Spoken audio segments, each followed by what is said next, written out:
सबको सीताराम। आपने सीताराम कहलवाया, लेकिन आजकल जेनजी के मुख से और भी बहुत कुछ सुनने को मिल रहा है। आप इनको बिगड़ा हुआ क्यों समझते हैं? ये वो जनरेशन है जो राम पर आस्था भी रखती है, पर तर्क भी रखती है, तर्क के साथ सिद्धांत भी रखती है, और सिद्धांत के साथ इनकी गति जरूर तेज है, पर देश की प्रगति भी इन्हीं के हाथों में है। दूसरी बात, जैन जी, आज की जैन जी स्मार्ट तो है, हम चाहते हैं ये स्मार्ट के साथ साथ भावनात्मक और हों, और हम जैन जी से बाहर नहीं हैं। ये कृपा करके आज पूरे इस न्यूज में हमको जैन जी से बाहर न रखा जाए। नहीं तो हम तो कह रहे हैं आप ऑलमोस्ट जेनजी है, बस 1 साल का फर्क रह गया, वरना आप भी जेनजी होते। लेकिन आपकी नजर में जेनजी है कौन? वो जेनजी जो कि इस वक्त देश की प्रगति में लगा हुआ है, जो स्पेस पे जा रहा है, जो दिन रात करोड़ों की संख्या में घर पे बैठकर पढ़ाई कर रहा है और इस स्थिति में कि देश को कैसे आगे ले जाए, या फिर वो तबका देख रहे हैं जो कि सड़कों पे उतर रहा है? और आपने जो बात कही, ठीक है, तथ्य होने चाहिए, तर्क होने चाहिए, लेकिन अपशब्द नहीं होने चाहिए। देखो, दो बातें हम कहना चाहेंगे। जैन जी हमारी नजर में, हमें देखो, देश है, सब प्रकार के लोग होंगे, तुलसी या संसार में भांति भांति के लोग, सब प्रकार के लोग होंगे, थे, रहेंगे और हैं, और आगे भी ऐसी बात होगी। तो जैन जी का हमारी सिद्धांत में, हमारी दृष्टि में मंतव्य ये है कि पहले तन का काम था, शरीर से लोग मेहनत करते थे, तब ब्रेन कुछ भी काम नहीं करता था। मशीनरी युग आया तो शरीर का काम कम हो गया, ब्रेन का काम बढ़ गया। अब एआई युग आ गया, जैन जी का युग आ गया, तो ब्रेन का काम एआई ने ले लिया। अब जैन जी के पास बेहतर मौका है नए आविष्कार करने की, नए विचार करने की, नई चीजों को प्रकट करने की, और उसके साथ साथ देश को, वर्तमान भारत को भविष्य में विश्व गुरु बनाने की। वो जैन जी बेहतर जैन जी है। अब आप जो नए विचारों की बात कर रहे हैं, एक विचार पिछले कुछ घंटों से पूरे देश में दौड़ रहा है और लोग उसको देखकर बहुत विचलित हैं। मैं एक बार चाहूंगा कि उस विचार को, जो कि कश्मीर से आया है, एक खुद को जेनजी बताने वाली महिला का, आपको और ये जो बैठे यहाँ जेनजी है उनको जरूर सुनवाया जाए, फिर उस पर चर्चा करते हैं।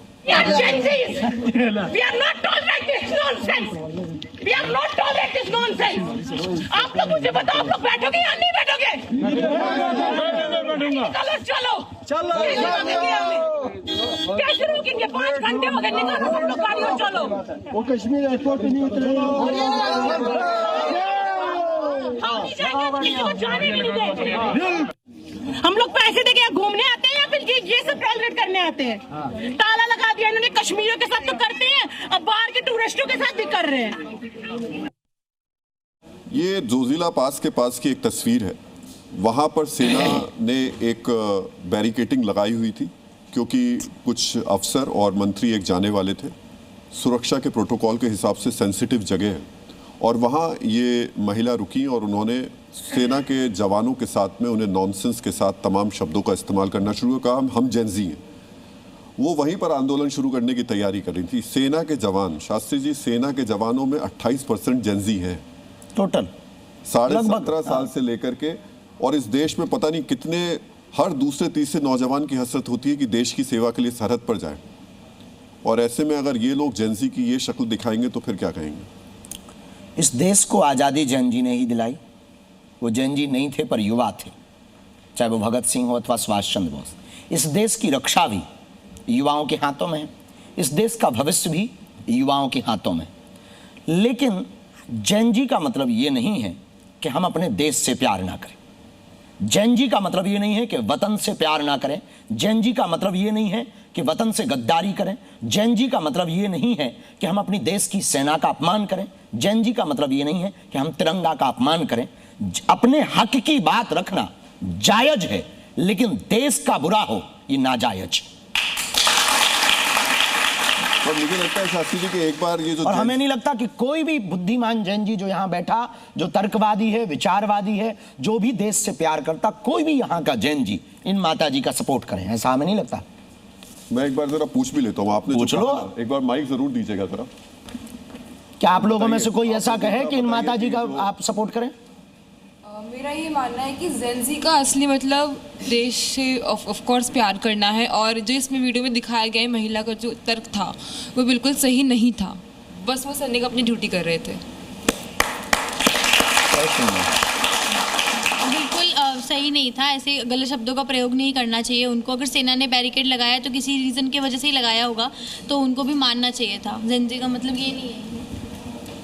सर हमारा तो धर्म भी यही कहता है कि देशद्रोह से बड़ा कोई द्रोह नहीं है, और अगर हम सेना के खिलाफ कुछ बात करते हैं तो वो देशद्रोह से कम भी नहीं है। बहुत सुंदर, बहुत सुंदर, बहुत बढ़िया। हमें आज़ादी आंदोलन से मिली। आंदोलन लोकतंत्र में ज़रूरी भी है, होना चाहिए सड़कों पर या जहां भी जो लोग करना चाहते हैं, लेकिन अराजकता होनी चाहिए क्या? देखिए, इस अपनी तरीके बात रखना, हक की लड़ाई लड़ना प्रत्येक भारतीय का, प्रत्येक इस देश के निवासी का कर्तव्य है, और प्रत्येक व्यक्ति का दायित्व भी है, और प्रत्येक व्यक्ति का अपना अधिकार भी है। लेकिन किसी की मां को गाली देना, फूहड़ता फैलाना, अमर्यादित जीना, ये बिल्कुल भी जायज नहीं है। हम जैन जी के पक्ष में हैं। आंदोलन जो शिक्षा के लिए, देश के सिस्टम को सुधारने के लिए, देश को सुधारने के लिए अपनी बात रखी, उसके पक्ष में है। लेकिन देश के खिलाफ यदि आप नारे देंगे, भारत तेरे टुकड़े होंगे, या फिर गद्दारी की बातें होंगी, या तिरंगा का अपमान होगा, या किसी की भी मां बहन, चाहे वो कोई भी हो, एनी हाउ, उसकी मां बहन के खिलाफ यदि बात बोली जाए, हमें लगता कि ये बिल्कुल भी पसंद किसी भी भारतीय को नहीं होना चाहिए। क्योंकि भारत जाना ही जाता संस्कार के लिए। पूरी दुनिया व्यापार के लिए जानी जाती, भारत संस्कार के लिए जाना जाता है। और सड़कों पर उतरकर संस्कारहीनता दिखाएंगे तो हमारे देश की बदनामी होगी, हमारे राष्ट्र की बदनामी होगी, हमारी संस्कृति की बदनामी होगी। हमारी ऋषि मुनि की हम संतानें हैं, अंग्रेजों की संतानें थोड़ी हैं जो ऐसी हरकतें करेंगे। तो हमें लगता है अपना हक मांगना ठीक है, लेकिन गाली बकना ठीक नहीं है।